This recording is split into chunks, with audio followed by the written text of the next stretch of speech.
Anyone with a government issued ID from whatever state can come in and purchase as long as they're over 21.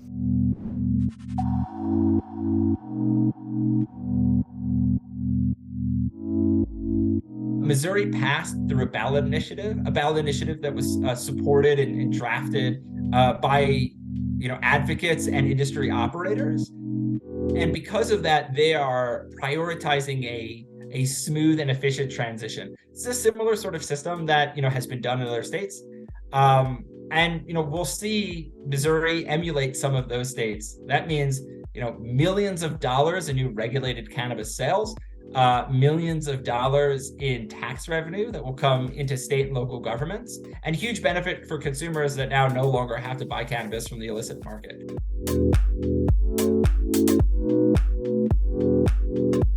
Missouri is going through a structure somewhat similar to Arizona, and in certain ways similar to Colorado as well, which is they've got a pretty strong built up infrastructure of existing medical operators, dozens of cultivators, I think it was over 190 or so dispensaries at this point.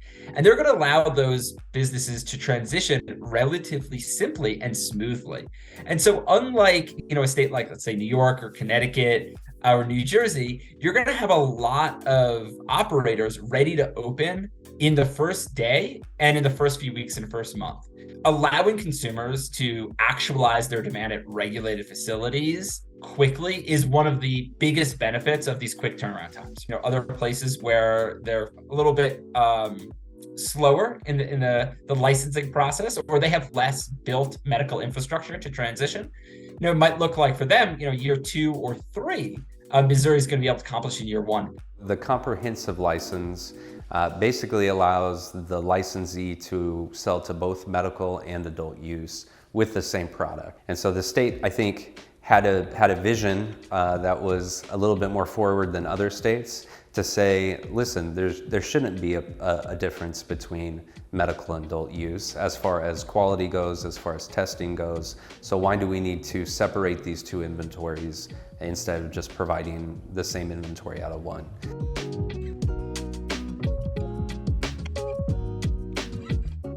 So on the first day of adult use, it's going to be even easier than on a medical patient. You're just going to come in with your government issued ID, provide that showing that you're over 21. And from there, you'll be able to purchase 3 ounces at that transaction, up to 3 ounces.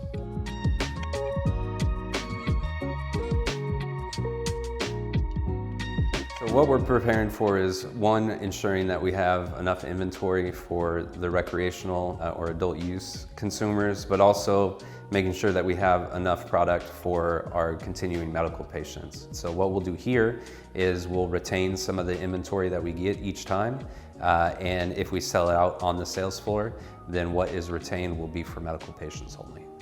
Focus number 2 would be to expedite the experience here. With medical, you had to have a 1-to-1 ratio of bud tenders to patients.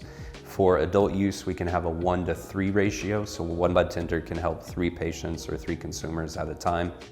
Missouri does have a very high patient population at over 3.3% of their population being patients. It's amongst the highest in the country, showing that the existing medical program has served patients pretty well.